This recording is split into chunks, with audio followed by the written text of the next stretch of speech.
Então eu gostaria de dizer que talvez uma das coisas mais importantes das nossas vidas seja fazer questionamentos, fazer reflexões, perguntas, porque mesmo a gente sabendo que nós não vamos ter todas as respostas para essas perguntas, mas é importante perguntar, porque perguntar estimula a nossa capacidade de reflexão.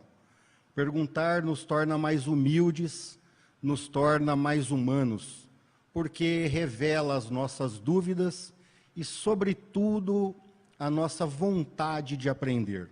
Então é assim, quem não faz nenhuma pergunta, nenhum questionamento, nenhuma reflexão, acredita que já sabe tudo.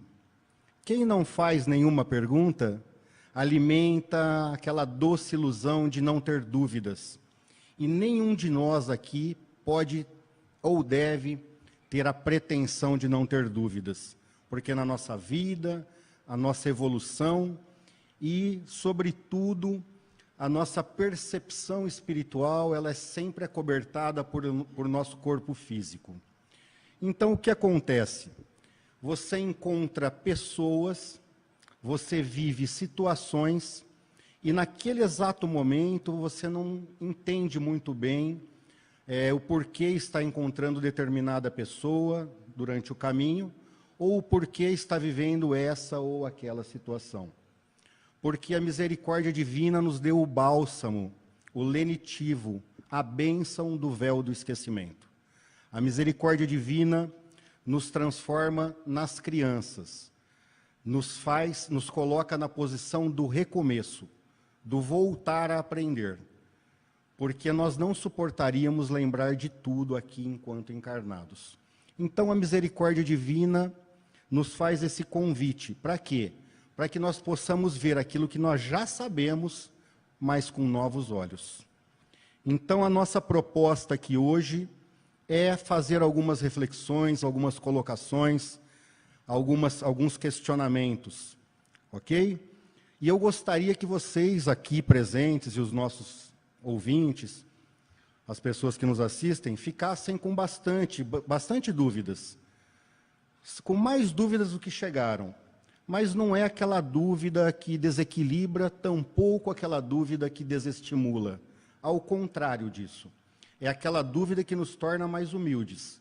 É aquela dúvida que nos faz voltar a ser como as crianças, ter curiosidade e buscar um pouco mais de conhecimento. Ok? Porque, na verdade, Jesus mesmo já nos ensinava, há 2000 anos, que aquele que não se tornar novamente como as crianças, não poderá, de modo algum, herdar o reino dos céus. Então, meus amigos, a revelação sobre a missão espiritual do Brasil, sobre o Brasil ser a pátria do Evangelho, o celeiro espiritual do mundo, ela está compactada, condensada nessa obra, Brasil, coração do mundo, pátria do Evangelho, ditada pelo espírito de Humberto de Campos e psicografada por Francisco Cândido Xavier, no ano de 1938.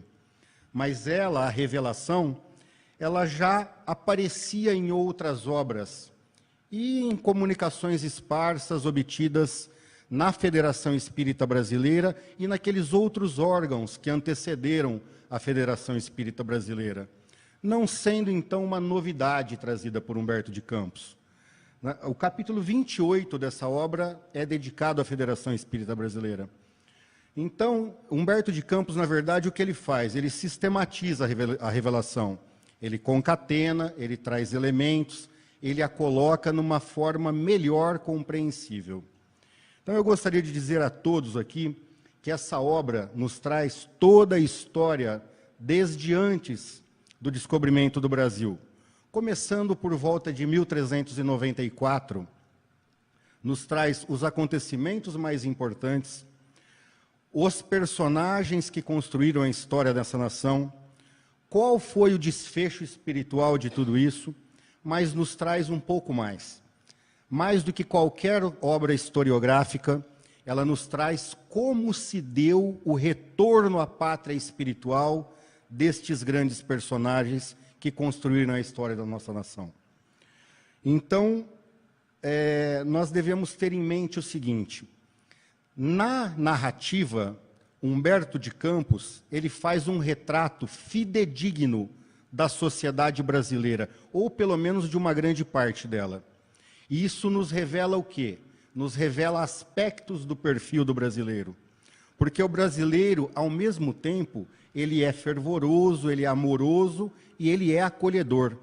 Mas também é malandro, é corrupto, dá um jeitinho aqui, um jeitinho ali, não é assim? Não é assim? Nós não somos o país do jeitinho?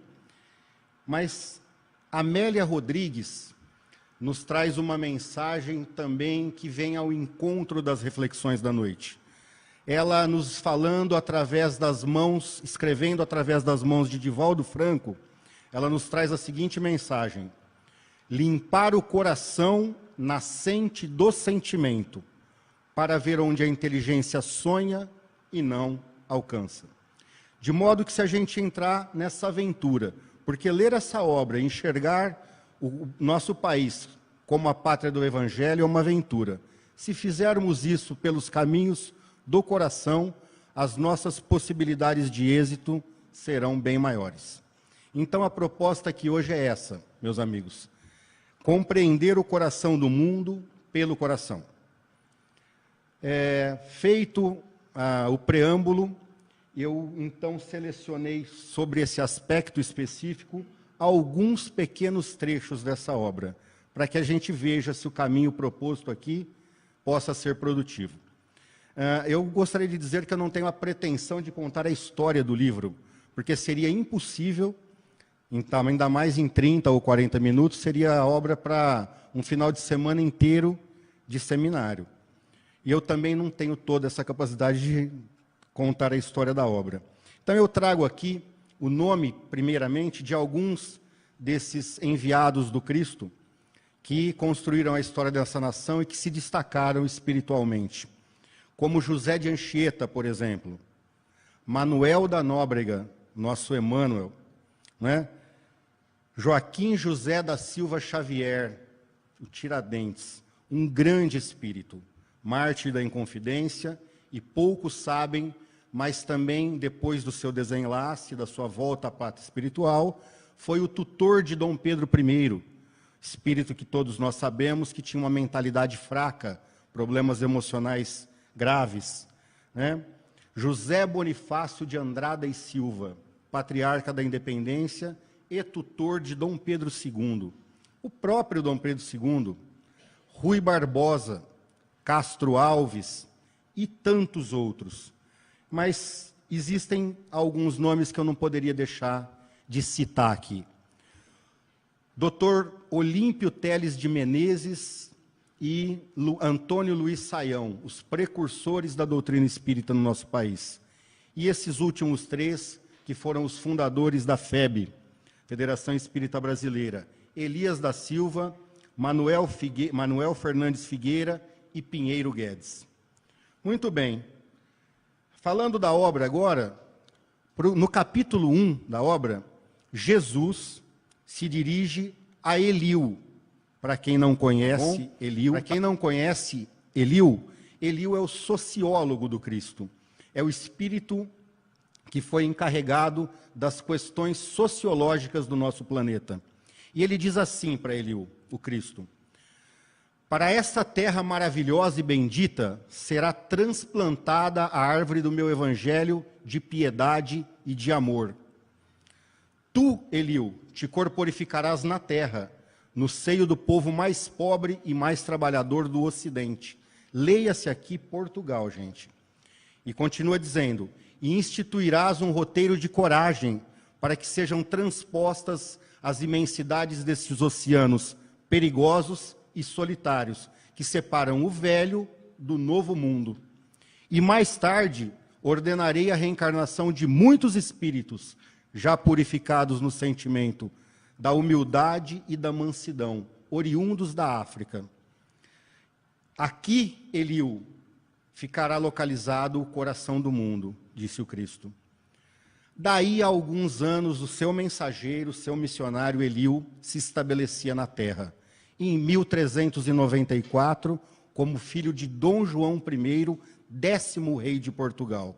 Quem conhece um pouco da história aqui vai lembrar desse personagem. Veio em 1394, voltou à pátria espiritual em 1460. Dom Henrique de Sagres. Aí a gente se pergunta, mas como que um homem que retornou à pátria espiritual 40 anos antes do descobrimento da nossa pátria pode ter contribuído em quê? Ele simplesmente foi o homem encarregado de implantar, desenvolver as escolas de navegação, desenhar os mapas cartográficos que propiciaram a Portugal a descoberta do Canadá, das Índias e da América Central e do Sul. Pois bem, ele também era chamado de o navegador.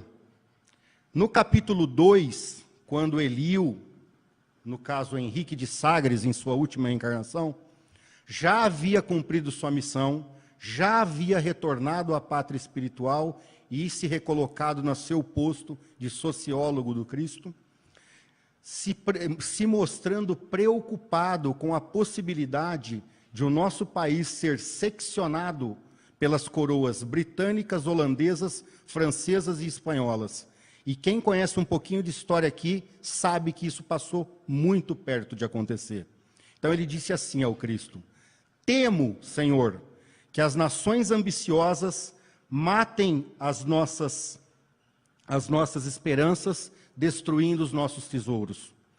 Quando Cristo volta-se a Eliú com toda a paciência e a tranquilidade do mundo e diz para ele: Eliú, afasta essas preocupações e esses receios inúteis. A região do Cruzeiro, onde se realizará a epopeia do meu evangelho, estará ligada eternamente ao meu coração. E o Cristo continua dizendo para ele, olha o que o Cristo diz: as injunções políticas terão nela, na pátria do evangelho, atividades secundárias. Então o Cristo está dizendo aqui que as atividades políticas, econômicas, sociológicas seriam secundárias aqui. E continua dizendo, aqui, meus amigos, nós começamos a perceber o quê? Um outro quadro.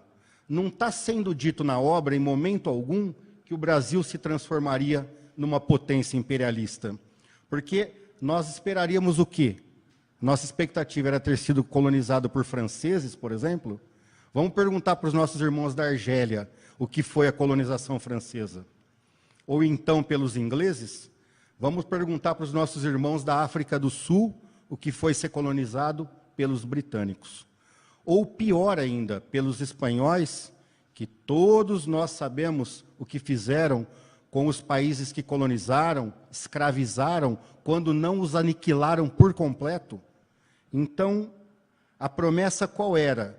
De que o Brasil fosse como uma dessas potências irmãs que nós temos, que tínhamos à época, potências imperialistas europeias, que ergueram todo o seu patrimônio através da pilhagem, do roubo e da escravização?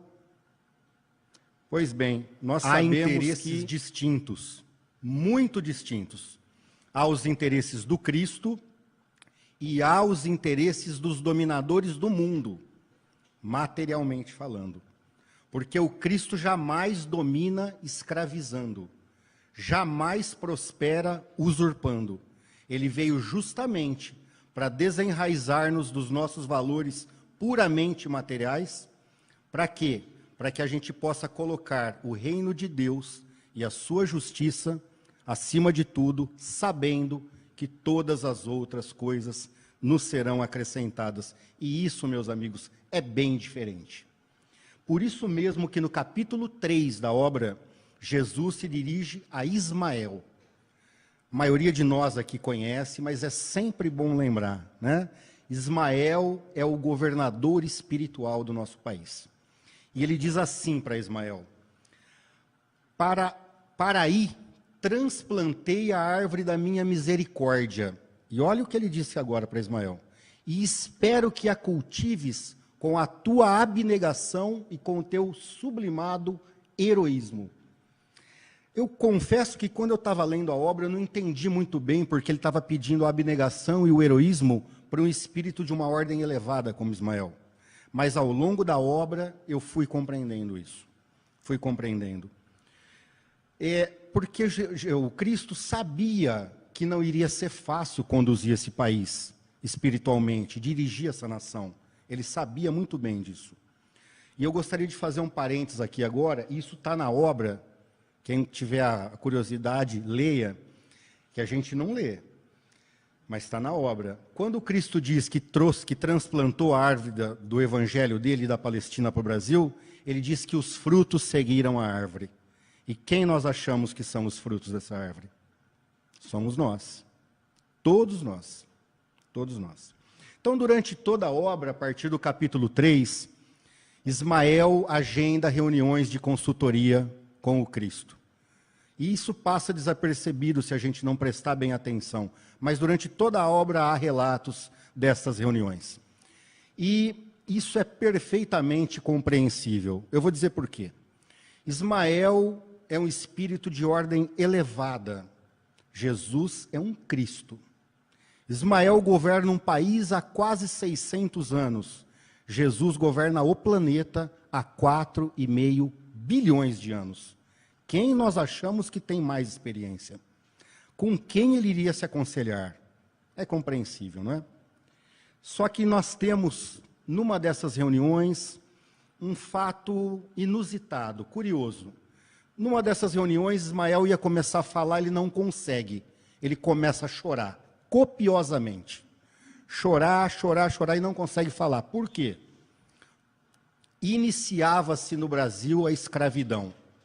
Os nossos irmãos africanos estavam sendo trazidos em porões de navios negreiros, em condições subhumanas, para onde?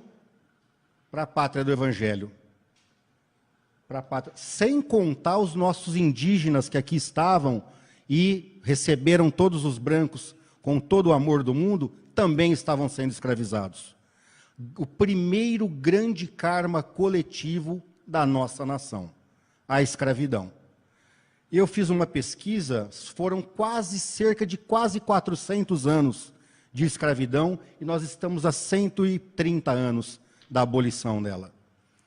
Mas o que mais nos impressiona, nós, espíritas, protestantes, evangélicos, católicos, cristãos em geral, o quê?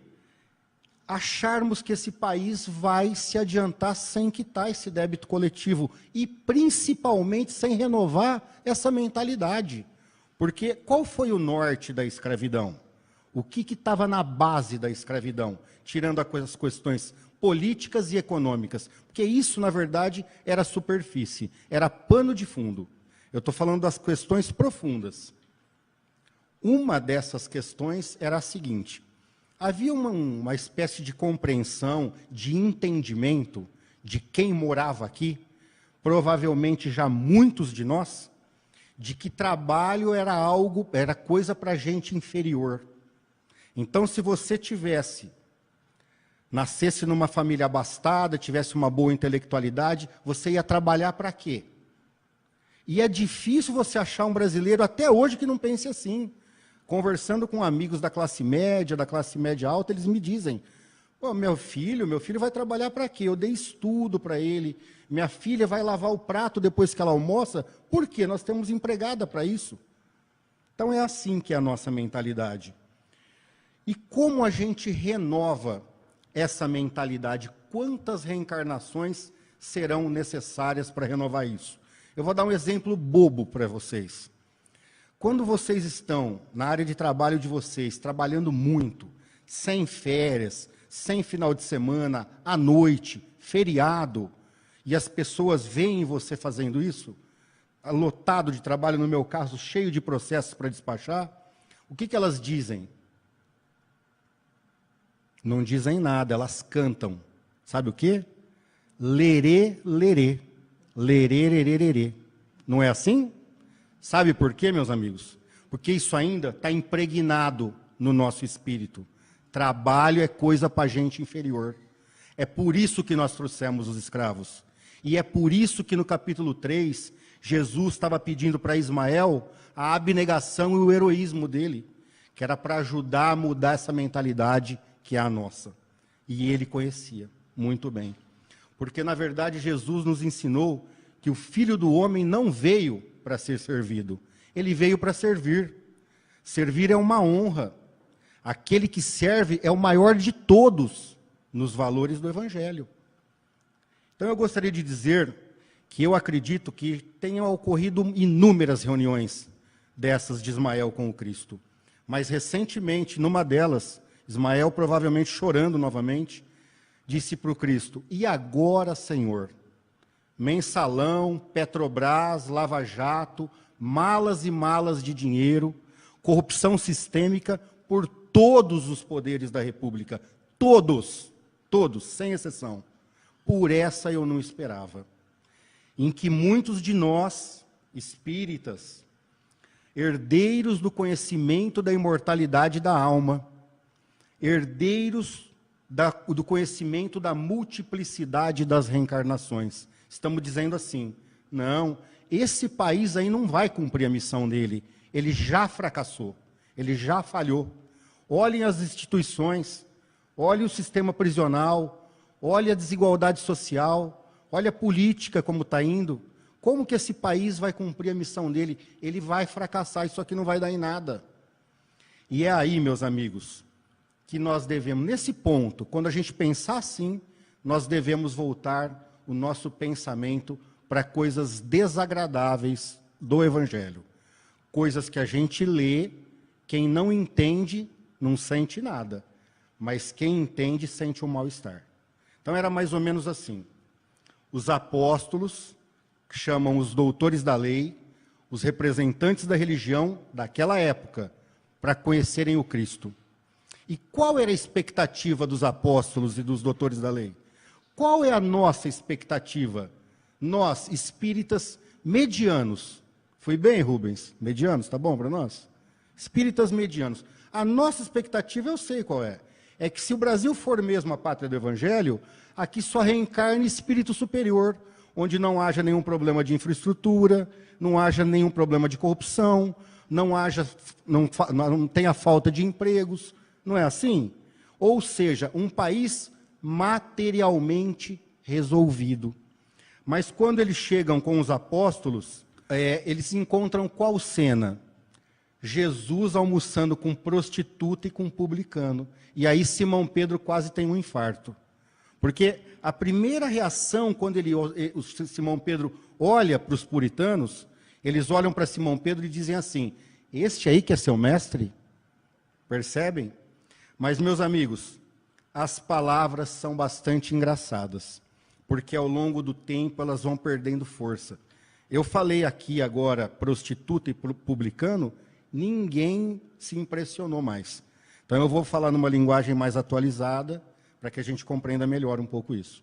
Se fosse hoje essa cena, aqui no Brasil, Jesus estaria almoçando com membros do mensalão, com condenados da Lava Jato, com garotas de programa, com desviadores de merenda escolar, com sonegadores de impostos, com membros do PCC e com criminosos ainda mais perigosos. E aí Simão Pedro vai perguntar para ele: que isso, mestre? Quando ele se volta a Simão Pedro e diz: eu não vim para os sãos, eu vim para os doentes. Por que nós estamos falando tudo isso aqui? Porque o Evangelho, todos nós sabemos, é obra de restauração moral. Não adianta a gente querer se enganar. Ninguém aqui está na quinta, na sexta, nem na 10ª reencarnação. Ninguém. Nós somos espíritos multimilenários. Multimilenários. Uma vez, Chico Xavier perguntou assim para o Emmanuel: Emmanuel, o que é um criminoso? Obviamente que o Chico queria saber sobre a dimensão espiritual dessa resposta. Mas Emmanuel foi sucinto e disse a ele: um criminoso, Chico, é qualquer um de nós que foi descoberto. Então, isso denota o quê? Que nós estamos muito próximos uns dos outros. Mas o Evangelho também é obra de ressurreição.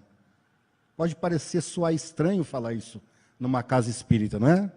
Mas nós vamos compreender esse raciocínio. Vamos seguir. E eu confesso que até algum tempo atrás, alguns amigos, irmãos, inclusive de outras religiões que devem ser respeitadas, Porque todas as religiões, quando bem compreendidas, levam a Deus.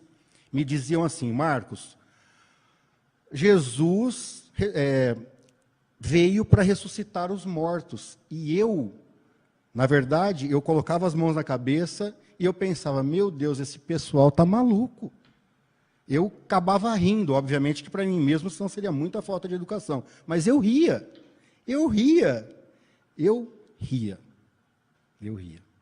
Até eu ler uma página de Emmanuel chamada Pontos Mortos. Pontos Mortos. Qualquer um de nós, com um clique no Google hoje, lê essa página.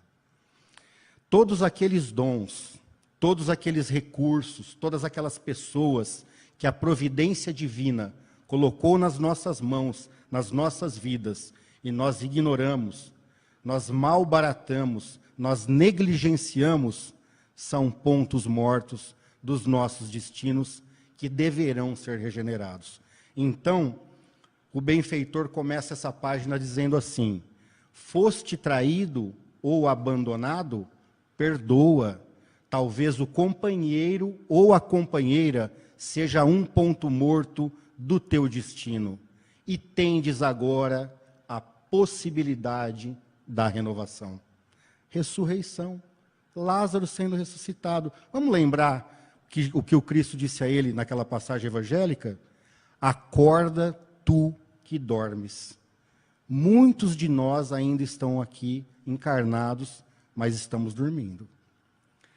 Pois bem, nós estamos falando isso aqui pelo seguinte: a missão espiritual do Brasil, ela já está sendo cumprida, meus amigos, há quase 600 anos. Ah, não, Marcos, você está enganado. Você leu um livro, você se encantou e você se iludiu. Pode ser, pode mesmo até ser. Então, me permitam dizer uma coisa a vocês. Nós vamos analisar isso aqui agora como um encarnado ou como um espírito imortal? Nós vamos pensar agora como quem tem a doutrina espírita nas mãos ou como aquele que não a tem? Vocês me permitem a gente analisar isso à luz da doutrina espírita? Então vamos lá. Há 2000 anos, o Cristo já estava crucificado. Ele já iria morrer. O que os inimigos do Evangelho queriam, eles já haviam conseguido. Mas crueldade não tem limite. Maldade não tem limite. Um homem chamado Longinos, centurião romano à época, pegou uma lança e disse assim: vamos enfiar essa lança no peito do Cristo. O que ele está passando aqui, o que ele passou é pouca coisa. Ele não está sofrendo muito. E o Cristo olhou para os olhos daquele homem e viu ele enfiando a lança em seu peito. O tempo passa, porque o espírito é imortal. Muitos séculos se passam, até que um dia Jesus chama aquele espírito, gente, o da lança, e diz assim para ele: Longinos, você quer redimir o seu espírito? Você quer se realinhar com as leis divinas? Ele diz: quero, mestre. Jesus pergunta para ele: sente o teu coração com a necessária fortaleza para encarar uma grande missão na pátria do Evangelho? Ele diz: sinto. Mas Jesus fala para ele: eu vou te receber na pátria do Evangelho, que é o lugar onde o sofrimento e a dor regeneram as almas, purificam as almas. E o Cristo continua dizendo para ele: você vai ter tudo de material, mas nunca vai ter experimentado tanta solidão na tua vida. Você vai fazer de tudo, mas ninguém vai te reconhecer.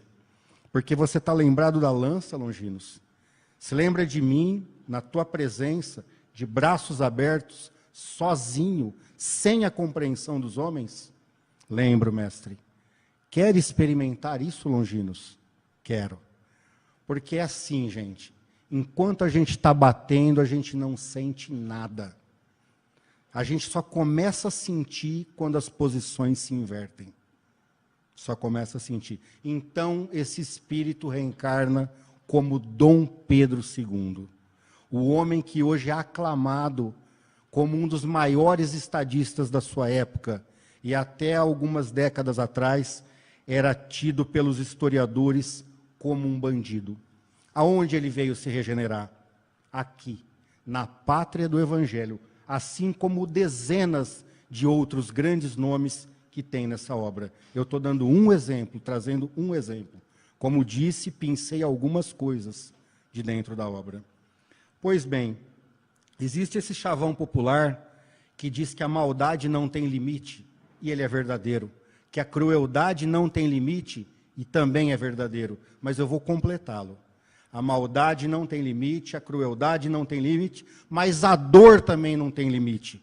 Por isso que a dor é a mestra divina de todos os espíritos, encarnados e desencarnados, porque ela não tem limite, ela vai até onde for necessário para nos regenerar. Para nos regenerar. Meus amigos, nós falamos um pouco sobre a missão espiritual do Brasil, fica aqui a dica para a leitura do livro, mas a sugestão, mas nós temos que falar um pouquinho da missão espiritual de cada um de nós. E isso está num outro livro chamado Luz no Lar. Lá, Emmanuel, para variar, falando de Evangelho, vai nos dizer mais ou menos assim no capítulo 1 da obra. A Boa Nova, o Evangelho de Jesus, seguiu da manjedoura para as praças públicas e avançou da casa humilde de Simão Pedro até a glorificação do Pentecoste. E continua dizendo, é aí, no lar, dentro desse paraíso que alguns já estão edificando, a benefício deles e dos outros. E termina dizendo o seguinte, somente depois da experiência evangélica do lar, o coração estará habilitado para distribuir o pão divino da Boa Nova perante a multidão. Então, meus amigos, o que o Emmanuel quis dizer para nós aqui? Simples. Ele disse que a nossa missão começa primeiro dentro da nossa casa, com as pessoas que a gente convive, que são nossos familiares. Então, não vai chegar, por exemplo, até o Congresso, se não passar primeiro pela nossa casa. Não vai regenerar o judiciário, se antes não regenerar os nossos relacionamentos, os nossos casamentos. Não vai purificar as praças públicas, se antes não purificar as nossas relações com os nossos filhos, com os nossos pais, com as pessoas com as quais nós convivemos. Então, a pergunta que eu vou fazer agora aqui é para a gente reflexionar e levar para casa. Tá? Não precisa responder. O teu lar já é a pátria do Evangelho?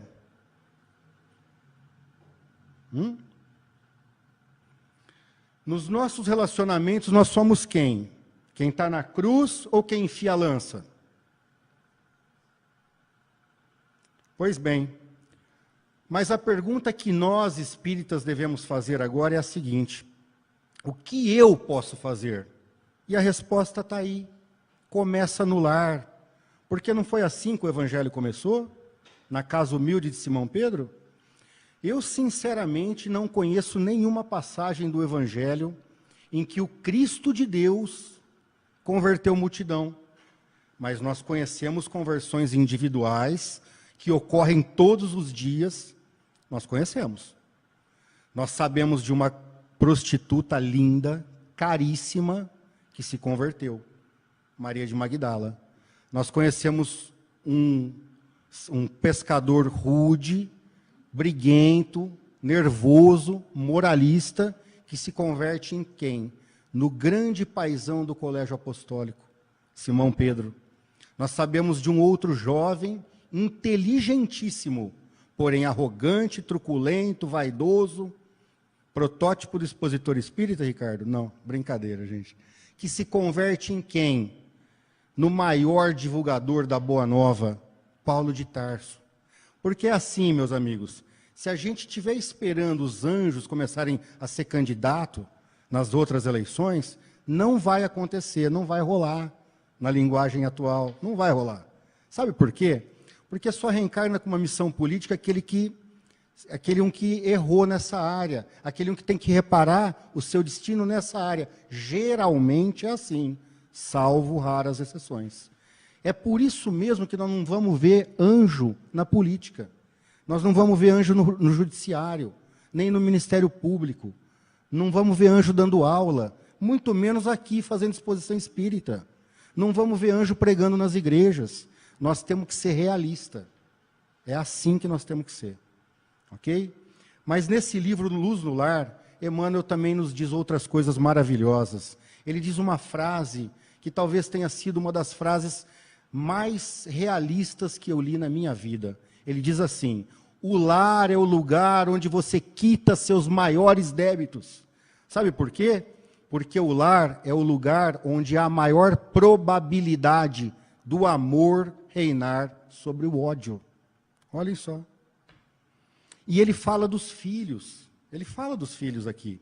Ele diz assim, porque imaginemos nós, se a providência divina nos enviasse o nosso adversário ou o nosso inimigo, como nós sabemos que funciona, que é como o nosso filho, lembrando de tudo com a fatura na mão, falando assim, está aqui, eu vim receber. Mas não é assim que ela trabalha com a gente. No início eu disse sobre o recomeço, sobre o voltar a aprender, sobre a posição de crianças, vocês se lembram? É dessa maneira que a providência divina trabalha conosco. Então, ele diz sobre os filhos, ele diz assim, eles chegam pequenininhos, não falam, não andam, não cobram, nem mesmo se lembram da dívida. E aí você vai, se esforça, se sacrifica, e o amor entre vocês vai crescendo, e a criança também vai crescendo, mas ela vai crescendo e começa a tomar posse do próprio patrimônio espiritual, e começa a te observar. Meus amigos, os nossos filhos nos observam mais do que nós imaginamos, mas eles não observam o que nós falamos, eles observam o que nós fazemos, os nossos exemplos. Os nossos exemplos. E o benfeitor diz que aí, nesse ponto, que aquelas agruras, que aquelas situações mal resolvidas do passado começam a ser saneadas. Mas ele diz também que isso só ocorre se a gente deixar o Cristo entrar primeiro no nosso coração, depois no nosso lar. Depois no nosso lar. Então, caminhando para as reflexões finais, eu gostaria de trazer um dado estatístico para todos aqui, que muitos de nós temos esse conhecimento já. Um dado de um jornal, revista e editora da cidade do Rio de Janeiro, chamado Correio Fraterno, através de um jornalista conhecido de muitos aqui, respeitado, honesto, um grande orador espírita, chamado André Trigueiro, que em 2017 fizeram essa enquete e ficou registrado que 73% dos brasileiros acreditam que o Brasil é, sim, a pátria do Evangelho. Só que quando a gente vê a capa da obra, a gente imagina o quê? Que o Brasil fosse um modelo político, econômico e social para o resto do mundo. E não é bem assim.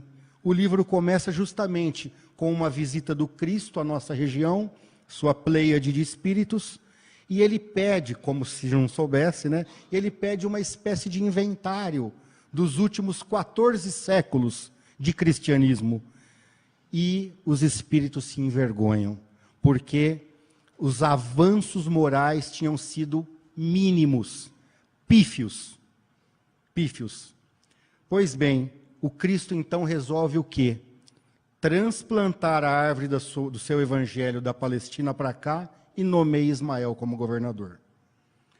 Após o início da escravidão, quando a coisa começa a degringolar aqui, porque não era o trajeto natural das coisas, Ismael vai reclamar com o Cristo e ele diz assim, para Ismael e para sua pleiade de espíritos. Isso também está na obra, é que a gente não lê. Diz assim para Ismael: vá até as regiões mais tenebrosas da terra, convoque, convide todos aqueles espíritos que faliram nas cruzadas, na Inquisição, todos os generais assassinos, os políticos corruptos, também os religiosos que por séculos e séculos faliram, e convidem para reencarnar na pátria do Evangelho. E eles seguiram a Pleiade de Ismael. Eu, meus amigos, acredito sim. Vou parafrasear aqui agora alguns dos grandes oradores que nós temos, como Divaldo, Raul, Haroldo Dutra Dias, que nos dizem o seguinte: o Brasil não é galeria de arte. O Brasil é um grande hospital. Essa nação não foi fundada para exibir santos, mas sim para regenerar seres, para regenerar almas. Então, nesse aspecto, eu acredito sim, que o Brasil é o coração do mundo e é a pátria do Evangelho. Essa é a minha convicção, essa é a minha fé, porque fé é você conseguir ver aquilo que os olhos físicos ainda não te proporcionam. Muito obrigado a todos, que nós tenhamos um 2019 um pouco menos conturbado do que foi esse ano. Esse era o recado que eu tinha para a noite de hoje. Muito obrigado pela paciência de vocês.